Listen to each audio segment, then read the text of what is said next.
Hi guys, welcome back to my channel. நாம் இன்றைக்கி எங்கே வந்திருக்கோன்னா சேலமில் நியூ பஸ் ஸ்டாண்டுக்கு பக்கத்தில் எக்ஸிபிஷன் போட்டிருக்காங்க. ஸோ அந்த எக்ஸிபிஷனில் வந்து மைசூர் பேலஸ் தாங்க போட்டிருக்காங்க. அதை பார்க்குறதுக்காக தான் நம்ம வந்திருக்கோம். உள்ளே வந்து அந்த வாட்டர் ஃபால்ஸ் மாதிரி போட்டிருக்க செட்டிங்ஸை வந்து பாப்பா பார்த்தது ரொம்ப ஒரு ஹாப்பியாக விளையாண்டுட்டு இருந்தாங்க. ரொம்ப சூப்பராக இருந்தது. விளையாண்டு முடித்ததும் டிக்கெட் கொடுத்துட்டு நான் பாப்பா என் ஹஸ்பண்ட் 3 பேருமே உள்ளே கிளம்பியாச்சு. உள்ளே வந்து அந்த சுவர் மாதிரி இருக்க அந்த ஒரு செட்டிங்ஸு, அதுக்கு கொடுத்துருக்க கலர்ஸு எல்லாமே சூப்பராக இருந்தது. அதுக்கப்புறம் வந்து அந்த வாயிற்காவலர்கள் இருக்க மாதிரியான பிளேசஸ்லாம் ரொம்ப சூப்பராக இருந்தது. அந்த சுவர், அந்த வாயிற்காவலர்கள் நின்றுட்டு இருந்த இடம், அந்த மாதிரி எல்லா செட்டிங்ஸும் ரொம்ப அழகாக இருந்தது. அந்த வாயிற்காவலர்கள் கூட நாங்கள் ஒரு கிளிக்ஸ் எடுத்துகிட்டு கிளம்பிட்டோம். உள்ளே வந்து இந்த பிளேஸ் தாங்க ரொம்ப சூப்பராக இருந்தது. கலர் ஃபிஷ்ஷஸ் ரொம்ப அழகாக இருந்தது. ஒவ்வொரு ஃபிஷ்ஷும் ஒவ்வொரு மாதிரியான கலர்ஸில், சைஸில் இந்த மாதிரி இருந்தது. இந்த ஃபிஷ்ஷஸ் நேம் தான் எனக்கு தெரியல. ஸோ மென்ஷன் பண்ணியிருந்தால் இன்னும் கொஞ்சம் நல்லா இருந்திருக்கும். ஒவ்வொரு ஃபிஷ்ஷும் ஒவ்வொரு மாதிரியான ஃபிஷ்ஷஸ் போல். பாப்பா ரொம்ப என்ஜாய் பண்ணி தொட்டு தொட்டு பார்த்து விளையாண்டுட்டு இருந்தாங்க. அழகாக இருந்தது. இங்கே வந்து ஃபிஷ் டேங்க்கும் வந்து சேல் பண்ணிகிட்டு இருந்தாங்க. சின்ன பவுல் மாதிரி, அதுக்கப்புறம் கொஞ்சம் பெரிய ஃபிஷ் டேங்க்லாம் ரொம்ப அழகாக வச்சு விற்றுட்டு இருந்தாங்க. ரொம்ப அழகாக இருந்தது. ஒவ்வொரு ஃபிஷ்ஷும் சூப்பராக இருந்தது. குட்டி குட்டியாக ரொம்ப அழகாக இருந்தது. பெரிய மீனாகவும் இருந்தது. ரொம்ப அழகாக இருந்தது. இந்த மீன்னா என்னென்னு தெரியல. ஒரு மாதிரி பஞ்சு மாதிரி தான் எங்களுக்கு தெரிஞ்சது. ஒருவேளை கீழே இருந்திருக்கலாம். அடுத்தது வந்து இந்த மாதிரி பவுல் தான் விற்றுட்டு இருந்தாங்க. ஒரு ஆஃபீஸ் ரூமில், வீட்டில் இந்த மாதிரி யூஸ் பண்ணிக்கலாம்.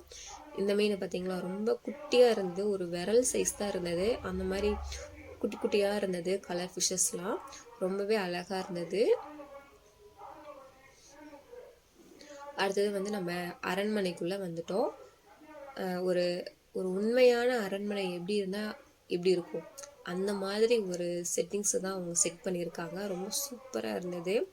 சைடில் வந்து அமைச்சர்கள் இருக்க மாதிரியான ஒரு செட்டிங்ஸும் ரொம்ப அழகாக பண்ணியிருந்தாங்க.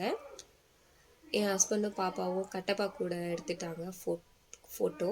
நான் வந்து ராஜா கூட எடுத்துக்கிட்டேன். ராஜா வந்து அச்சசல் வந்து ஒரு ரஜினி மாதிரியே இருந்தார். அடுத்தது வந்து 360 டிகிரி வீடியோ வந்து அங்கே இருந்தது. ஸோ அதில் நான் ட்ரை பண்ணதே இல்லை.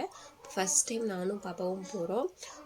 சரி, ஓகே, பாப்பா வந்து அதுக்கு ஏதாவது கொஞ்சம் கோஆப்ரேட் பண்ணுவான்னு பார்த்தேன். ஸோ கோஆப்ரேட் பண்ணவே இல்லை.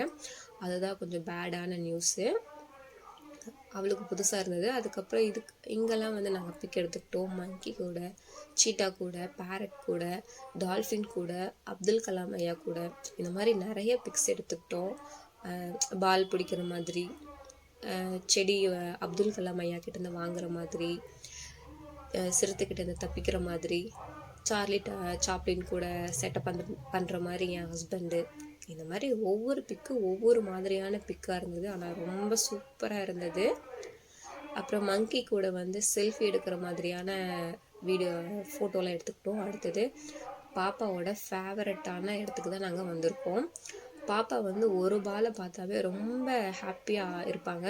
இப்போ வந்து இவ்வளோ பால் இருக்குது. ஸோ எந்த பாலை விடுறது, எந்த பாலை எடுக்கிறதுன்னு தெரில. ஸோ அந்த கன்ஃபியூஷன்லேயே பாப்பா உட்காந்துட்டு இருந்தா ரொம்ப நேரம். பக்கத்தில் கிட்ஸும் உட்காந்துட்டு இருந்தாங்க. ஸோ அவங்க கூட விளையாடலாமா இல்லை பால்ஸ் கூட விளையாடலாமான்ற ஒரு கன்ஃபியூஷன்லேயே மேடம் உட்காந்துட்டு இருந்தாங்க. ஸோ ஒரு 10 நிமிஷத்துக்கு பாப்பா அப்படியே தான் இருந்தா. அப்புறம் தான் பாப்பா நார்மலாக விளையாட ஆரம்பித்தா. அதுக்கப்புறம் வந்து டாய்ஸு எல்லாம் நிறைய கடையெல்லாம் இருந்தது. ஆனால் வெளியில் இருக்க ரேட்டை விட உள்ளே வந்து ஜாஸ்தியாக தான் இருந்தது. அப்புறம் பாப்பாவை வந்து அவங்க அப்பா தூக்கிட்டாங்க. டைம் ஆயிடுச்சு. ஸோ பாப்பா வரமாட்டேன்ட்டா. அடுத்தது வந்து கேம்ஸ்லாம் நிறைய சூப்பராக இருந்தது. ஒவ்வொரு கேம்ஸும் ரொம்ப சூப்பரான கேம்ஸாக இருந்தது. ஆனால் அதிகமாக கிட்ஸ் யூஸ் பண்ணுற கேமாக தான் இருந்தது. பாப்பா வந்து தனியாக உட்காந்துட்டு போகிற அளவுக்கு இன்னும் அவளுக்கு ஏஜ் ஆகலை. ஸோ பாப்பாவை வந்து அலோவ் பண்ணலை. ஒரே ஒரு கேமில் தான் நானும் பாப்பாவும் போனோம், ட்ரெயின் கேமில். ஏன்னா பாப்பாவை மட்டும் தனியாக உட்கார வைக்க முடியாதுன்னு சொல்லிட்டாங்க. ஸோ அதனால் நானும் பாப்பாவும் அந்த கேமில் போனோம். சூப்பராக இருந்தது. ஒரு ஒரு ரொம்ப நாள் ஆச்சு ட்ரெயினில் போய். ஸோ அந்த ட்ரெயினில் போன அனுபவம் அந்த கேமு. ஸோ இந்த மாதிரி ரொம்ப ஜாலியாக என்ஜாய் பண்ணோம். ஓகே ஃப்ரெண்ட்ஸ், உங்களுக்கு இந்த வீடியோ பிடிச்சிருந்தா லைக் பண்ணுங்கள், ஷேர் பண்ணுங்கள், சப்ஸ்கிரைப் பண்ணுங்கள் ஃப்ரெண்ட்ஸ். ஓகே ஓகே ஃப்ரெண்ட்ஸ், பாய். இந்த வீடியோவில் ஒரு மாதிரி நாய்ஸாக வந்துட்டுருக்கோம். எங்கள் ஊரில் பண்டிகை போட்டிருக்காங்க ஃப்ரெண்ட்ஸ். ஸோ அந்த அனௌன்ஸ்மெண்ட் தான் உங்களுக்கு அப்படி கேட்டுட்ருக்கு. ஓகே ஃப்ரெண்ட்ஸ், பாய்.